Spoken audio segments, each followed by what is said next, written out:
میرا کل بھی یہی سوال تھا، آج بھی یہی سوال ہے کہ ان 75 سالوں میں عوام کا تو کوئی خیال آیا نہ، اپنے پاؤں جلے تو پھر خیال آیا کہ ان میں یہ امینڈمنٹس لے کر آنی ہے۔ عدالت کے ججوں کے آپس کے اختلاف کا فائدہ نہ اٹھائیں اور ان کو اپنا کام کرنے دیں، اور جو کام کرنے والا ہے عوام کے لیے وہ کریں، لائنوں میں ان کو آٹے کی لائنوں میں مرنے کے لیے نہ چھوڑیں۔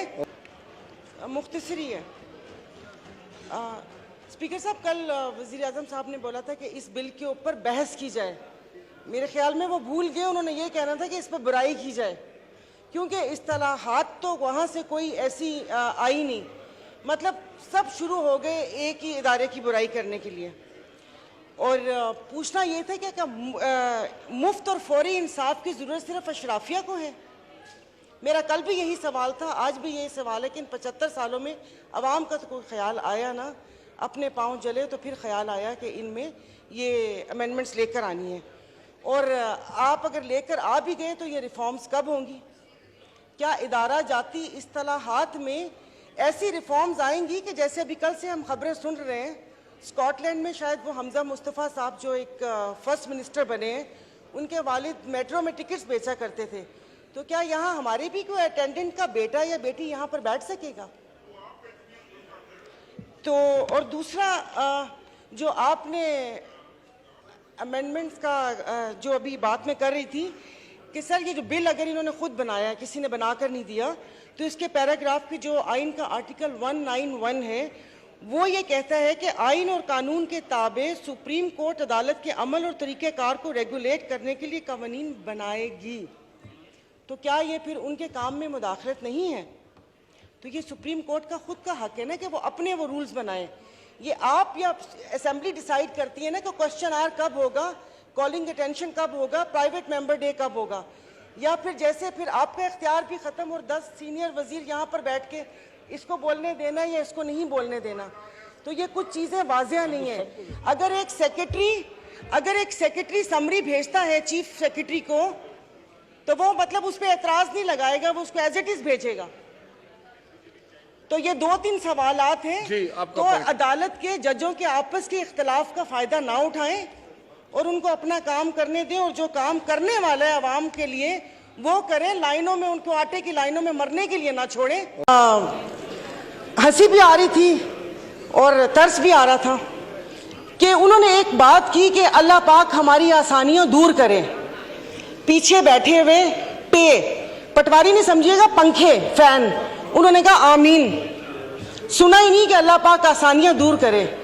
اور دوسرا آپ نے صالح محمد کو بولا تشریف رکھیں، پی ایم صاحب بیٹھ گئے، تو کتنے معصوم ہیں۔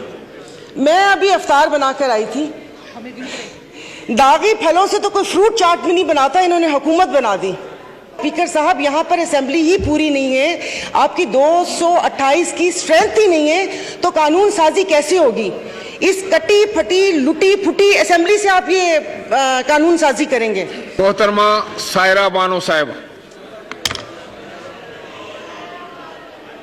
کیا آپ ہو جو شکریہ اسپیکر صاحب۔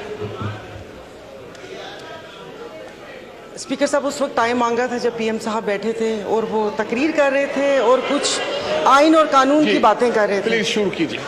جی میں شروع کر رہی ہوں۔ تو میں تب سے لے کر اب تک تو وہ کہہ رہے نا حیرتوں کے دریا میں غوطہ زنوں، کہ سمجھ نہیں آ رہی مجھے کہ پھر کریڈٹ تو بنتا ہے نا کہ خان صاحب نے ان کی بھی آنکھیں کھول دیں، تو فرق کیا رہ گیا کہ کچھ عرصہ پہلے اداروں پر انگلیاں اٹھ رہی تھیں، ان پہ سوالات اٹھ رہے تھے، آج یہ عدلیہ پر انگلیاں اٹھا رہے ہیں۔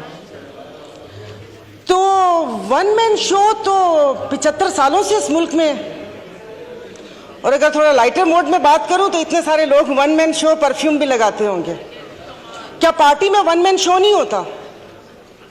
تو پوچھنا مجھے میرے 2-3 سوالات ہیں، پوچھنا یہ تھا کہ یہ ون مین شو کہ نہیں ہوگا، کیا یہ صرف عدلیہ کی حد تک ہوگا یا اس کا اطلاق باقی اداروں پر بھی ہوگا؟ یعنی کہ آپ حالات اس نہج تک لے کر جا رہے ہیں کہ نعوذ باللہ پھر چیف آف آرمی اسٹاف بھی نہ ہو، سارے جنرل چیف ہوں، ایک ان کا فیصلہ نہیں ہوگا۔ معیشت تو تباہ کر دی، اب ہاتھ دھو کر اداروں کے پیچھے پڑ گئے ہیں۔ ان 75 سالوں میں جو باریاں لگیں ان میں ان کو خیال کسی چیز کا نہیں آیا. اب جب بات اپنے پر آئی تو پھر ان کو اداروں کی خامیاں بھی دکھنا شروع ہو گئیں. جو عوام مر رہی تھی اور جو انصاف کا جو کیا کہتے ہیں کتنے نمبر پر چلا گیا کہاں سے کہاں تک, تب خیال نہیں آیا. لیکن وہ کہتے ہیں نا کہ جب اپنے پاؤں جلے تو پھر اداروں کے اوپر آ گئے. اور اس وقت سے مجھے صرف ایک بات پوچھنی ہے کہ یہ جو ایوان ہے یہ عوام کا ایوان ہے یا ان کے مسائل حل کرنے کی جگہ ہے؟ یہ کل بھی جب یہ سپیچ ہوئی تھی آپ نے جوائنٹ سیشن بلایا تھا, میں نے کہا شاید اس بابرکت مہینے میں جو عوام سحر و افطار کی لذتوں سے محروم ہے, اس مہنگائی میں پس رہی ہے, شاید اس کی بات ہوگی. لیکن وہ لگ رہا ہے جیسے کوئی گھسی پٹی کیسٹ واپس سے لگا دی, اور مطلب جیسے ہم اس ملک کے شہری نہیں ہیں یا یادداشت کمزور ہے کہ جو ہمیں پتہ نہ ہو کہ یہاں پر توشہ خانہ کا تو ذکر ہوا لیکن ہار کا ذکر کرنا بھول گئے. جب کیس کی بات ہوئی تو آپ ان سے یہ تو پوچھیں کہ یوسف رضا گیلانی صاحب کے پٹیشن دائر کس نے کی تھی؟ وہ بھی انہوں نے کی تھی. بڑے میاں صاحب کالا کوٹ پہن کر گئے تھے. اور دوسرا ہنسی بھی آ رہی تھی اور ترس بھی آ رہا تھا کہ انہوں نے ایک بات کی کہ اللہ پاک ہماری آسانیاں دور کرے. پیچھے بیٹھے ہوئے پٹواری نہیں سمجھیے گا, پنکھے فین, انہوں نے کہا آمین. سنا ہی نہیں کہ اللہ پاک آسانیاں دور کرے. اور دوسرا آپ نے صالح محمد کو بولا تشریف رکھیں, پی ایم صاحب بیٹھ گئے. تو کتنے معصوم ہیں.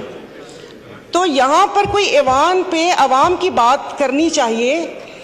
اسپیکر صاحب مطلب چیزیں ہاتھ سے جب پھسل جائیں گی تو پھر یہ نقصان پاکستان کا ہوگا. یہاں پر میرے یہ اس طرف بیٹھے والوں کو یہ خوف تھا, جس کا وقتاً فوقتاً اظہار بھی کیا گیا, کہ وہ آ گئے تو ان کو نہیں چھوڑیں گے. ادھر یہ خوف تھا کہ اگر میں عدالت چلا گیا تو یہ مجھے جیل چلا گیا تو یہ مجھے مار دیں گے. تو اس خوف میں تو غلط فیصلے ہوتے ہیں. بہت سال پہلے کہا تھا ہم ادھر تم ادھر, اور آج کہہ رہے ہیں یا ہم یا تم. یہ تو ان کے بقا کی جنگ ہے.